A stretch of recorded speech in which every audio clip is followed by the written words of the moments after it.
Hello to everyone. My name is Mohamed Ba. I'm presenting on behalf of the government of Sierra Leone. I'm presenting to you lessons from Sierra Leone, how to use evidence to improve rural water services in Sierra Leone. Um, Sierra Leone is partnering with our partners. We have the African Development Bank, AGVO Foundation, the Global Water Challenge, UNDP, RAIN, UNICEF, World Bank, and CRS. These are the key partners in the water sector in Sierra Leone. Sierra Leone will be found in the west part of Africa, and if you look at the map of Africa, you will see Sierra Leone in the west coast of Africa. Sierra Leone has a population of about 7 million people according to the 2015 census, and our GDP growth rate is at 3.8 according to the 2012 data. If you look at the map of Sierra Leone, you will see the point. Those points representing the water point across the country. We have 31,345 water points across the country, and the green point representing the functional water point, and the red point representing non-functional water point. We have two seasons in Sierra Leone. We have the wet season, which start from June to November.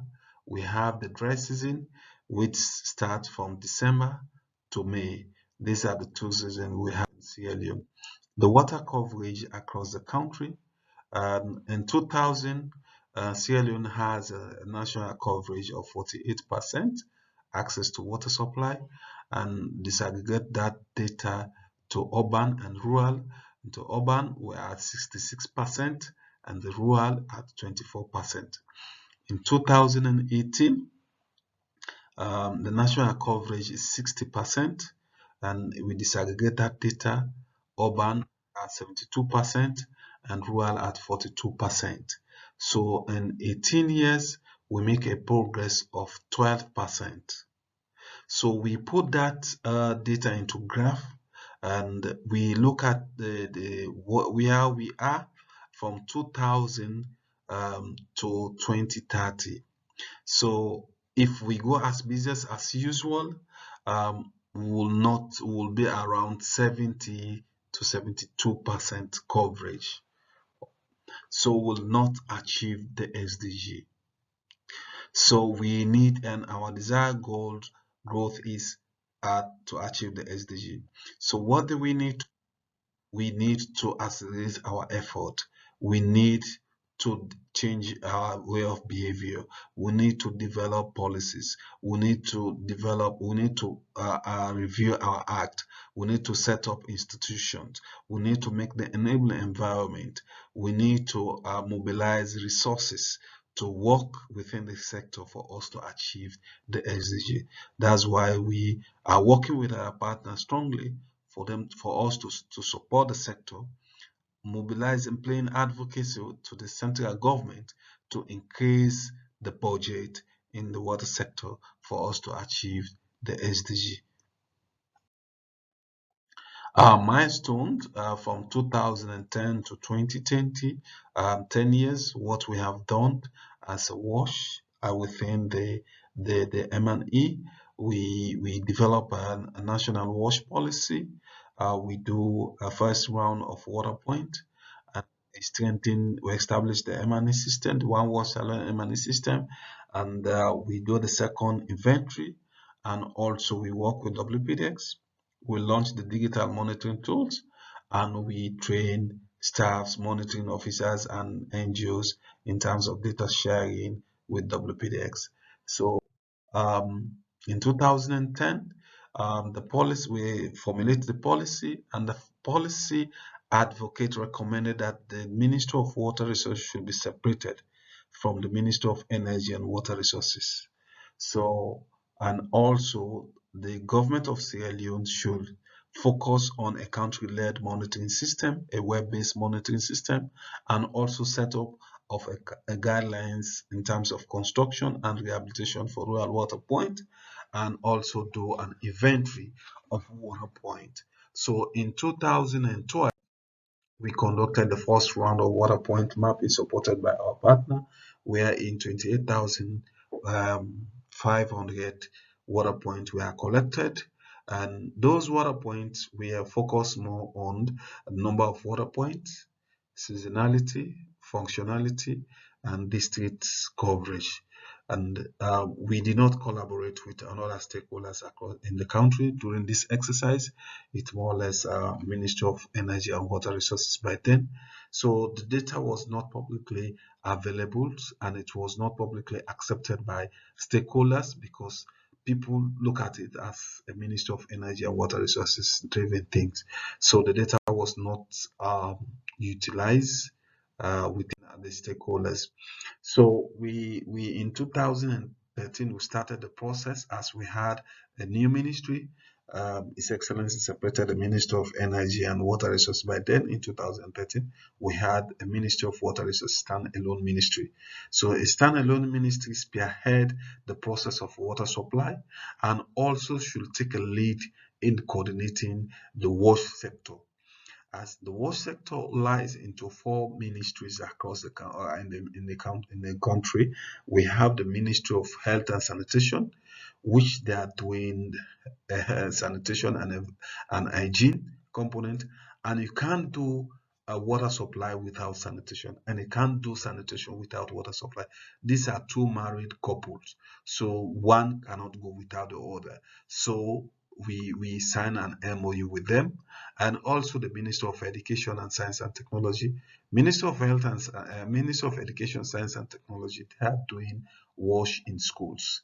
So they have the responsibility to provide water supply and hygiene to their schools. So the Ministry of Water Resources incorporate with them to really see whenever they are doing a water supply in their schools, they should work with the ministry to provide them technical guidelines, technical support in doing so.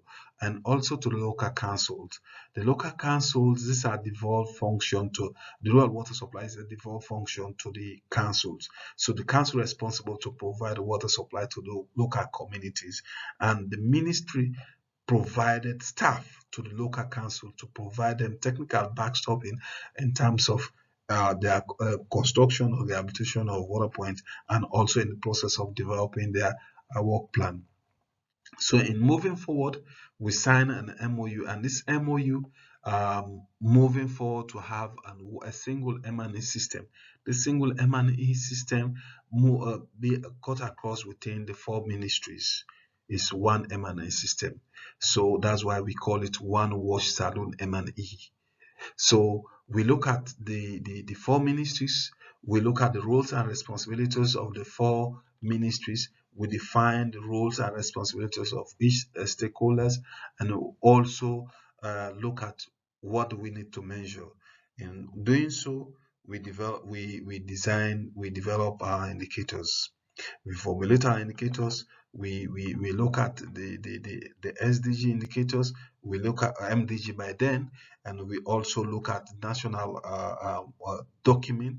We define our indicators based on a line of the best practice, and we also develop a routine monitoring plan and evaluation for the sector.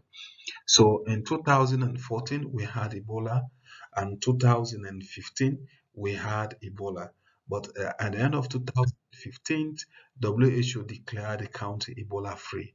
Declaring Ebola free to the country, the stakeholders and the government of Sierra Leone met and they agreed that we should go for a second round inventory. We should take a stock taking of what has happened within the sector.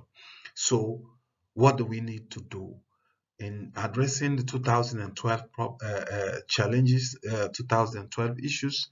What we did in 2000 is to really set up a technical working committee. This technical working committee comprises of stakeholders within, comprises of stakeholders in the sector, and these stakeholders review the day-to-day activities of the inventory, looking at the indicators, redefine the indicators, redefine the tools, work the redefined the database, and we collected 31,700 264 water points across the country, and we conduct analysis based on the coverage and based on technologies and based on seasonalities. So the challenge, the difficulties in 2016 is for us now to really use the data, analyze the data for us to answer critical questions that will address the issue of the policies. As the policies, as a lot of water points are clustered in the particular areas, the issue of equity. So what the data will guide in stakeholders in terms of where to construct a water point or where to rehabilitate a water point, or what type of technology that really fit in terms of in the sector, because there are a lot of technology in the sector. We have India Mark II, India Mark III, Avidel, Cardiac. All this technology are within the sector, but which one is really fit in terms of the sector? And issue of climate change. So the ministry did not has the capacity to really do this. So it was a really challenge for us. So we share our data. We share the data. The data we shared, we contact with the WPDs, and WPDx ask the ministry what do we want for them to address. So giving them the challenge, what we have is to really see we address those issues. So WPDS supported us in developing the tools to really see that we design a tools to a prediction tools in terms of where to construct a water point, a new water point, or where to rehabilitate a water point, or what are the key factors that really affecting or the success of the water point, and what are the coverage. So having the results, the stakeholders look at the results and see this is the best way to go. So this is the best way to go is for us really institutionalize these tools into our system. We institutionalize these tools to our system by developing a survey protocols.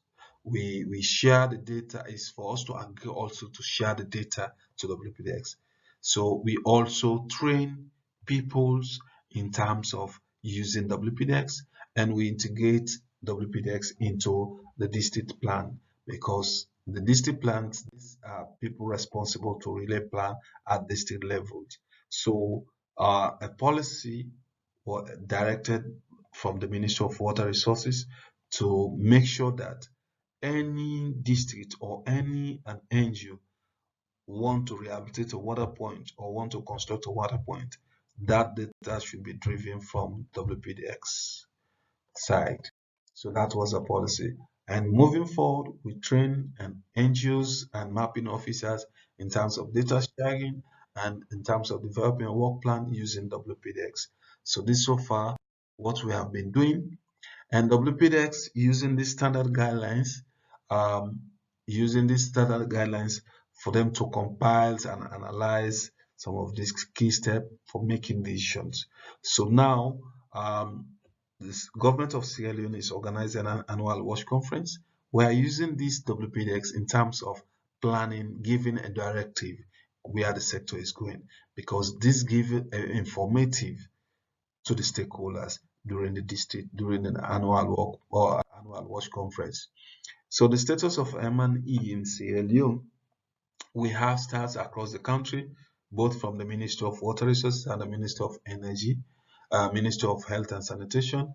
We also have a 5-year work plan, and we have launched the digital monitoring system, and we also have incorporated the water quality monitoring into our digital monitoring system. And now we have the prediction tools. If you go to the website www.datapointdata.org/insights, you will access those tools. And if you go to www.washdata-sl.org, you will see our portals, our M&E portals. All information you want for the sector, you will access those information into that portal. All what we are doing as a monitoring, you will access those information into that portal. So we have developed a web-based monitoring or a web-based database. This database we are now just waiting for the data from statistics scaling, and statistics scaling, they are about to conduct the mid census. And when we get this data, we want to code our water point. We want to give our water point numbering system, and in giving them this numbering system, we will need the population data from statistics scaling. So as soon as we get the population data from statistics scaling, we'll give all our water point numbering system, and this numbering system will really address the issue of registration, will reduce the issue of duplications. So we want to avoid the issue of duplication, and we will know exactly who is doing what, when, where, and how. So these are the issues we want to address in issue. That's why we developed this um, system, and we will be collecting data from using survey and collecting data using the water point mapping and CLTS. As I said earlier, the Ministry of Health and Sanitation has the DHMTs in the various district councils. They will be collecting data from CLTS, and we're also collecting data from the Guma Valley Water Company. This is a company that's responsible to provide water supply within Freetown and its environment. We also have the Sierra Water Company. They're responsible to provide water to the provinces, and they will be collecting data, and we'll be getting data from these service providers. And we will also have EWRC. This is Electricity Water Regulation Commission. This EWRC, they're responsible to regulate the service providers and the consumers. So they will be collecting data, issue of like water quality, the quantity. So we'll be getting data from them. And we also have the National Water Resources Management Agency. This is an regulation commission agency that's responsible to regulate the water services, the surface water and the raw water. So we'll be collecting data from them and share it with WPDx. And we'll also be collecting data from the district and the implementing agencies and also the NGOs. And this data will be shared with to the ministries and WPDx. And what we are getting, we'll give them back a feedback. We'll give them a quarterly feedback and annual feedback. Of course, at the annual WASH conference, this data will be shared, the report will be shared, and His Excellency annually launched the sector performance report. So all this information we are receiving will be analyzed, and will be getting the sector performance report, and His Excellency always launch this sector performance report. So that is our best. I want to say thank you all. Thank you, as we normally say, thank you. Thank you all of you.